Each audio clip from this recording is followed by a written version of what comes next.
Okay, good day everyone. I'm Ed Martinez, I'm head of COL Premium, and with me today are our experts, Ms. April Tan and Mr. Juanis Barredo.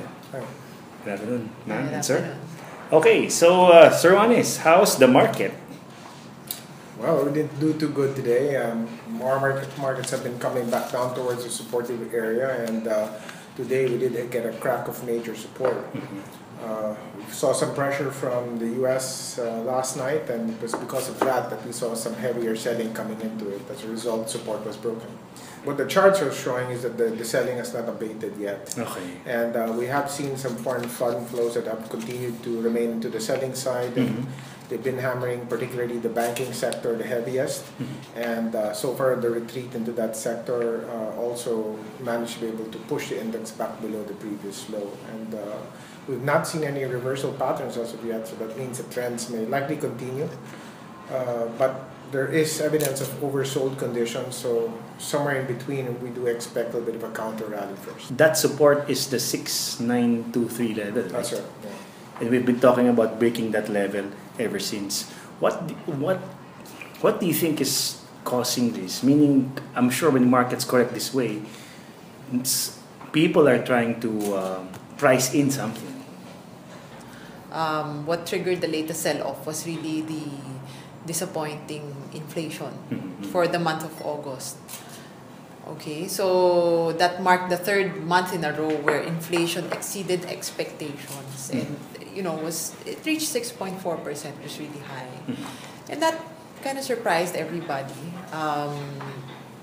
So it created some sort of a panic in people that inflation was getting out of control, and I guess expectations were becoming more negative. And after that, you saw, first of all, the 10-year bond rate, which was stabilizing, go up again, and the peso, which was also stabilizing below 54, depreciate.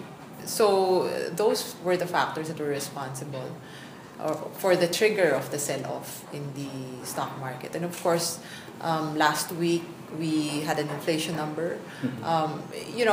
The good news is it was finally within expectations, but then again it still continued to accelerate. So it was kind of a lukewarm number. It wasn't bad, but it wasn't good either. So I guess that said,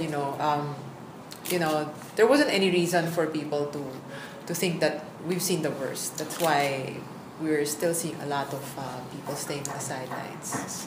One of the reasons also why the market is down is because of the Fed tightening. Okay, and that has made emerging markets less attractive to global investors, because right now there seems to be a desynchronized tightening. So you're seeing the US being one of the strongest economies right now. Therefore, the Fed is tightening. They're tightening, whereas other economies are not doing the same. So what is happening is that US dollar is strengthening. Rates on US or dollar papers are going up. So you're seeing funds flow out of EMs or emerging markets and going back to the US, and that's also causing some weakness in the Philippines. And what I just like to point out is, the Philippines has an inflation problem, whereas other EMs don't.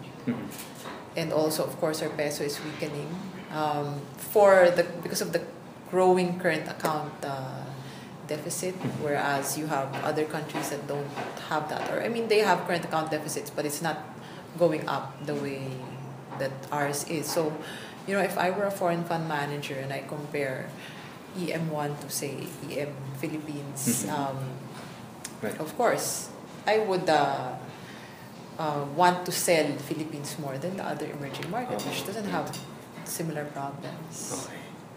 So, Sir Juanis, the market broke down, right? So when do we expect the next support to be?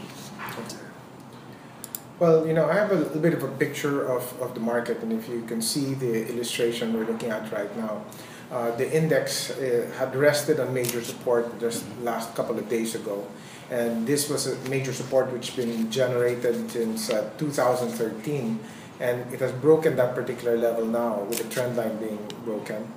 And given the context of that, we look next to where the next levels of support will be, and those two previous lows we had is standing first at 6,500, and there's a slightly deeper one which is at 6,250. But I think 6,500 should be the more viable place that should try to hold this market up for the meantime. So maybe we can do is we can look at the scenario back in history where something similar had taken place. Back in 2008, the Philippine Stock Exchange Index was also in the same condition, where it rallied from support and fell back into that area, and it just happened to be able to break that support shelf.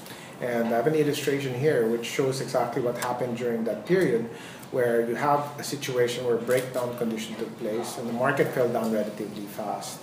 After that, what followed after that sharp decline was that it leveled off in a very horizontal type of movement, and it stayed there for about 5 or 6 months before trying to be able to resuscitate itself.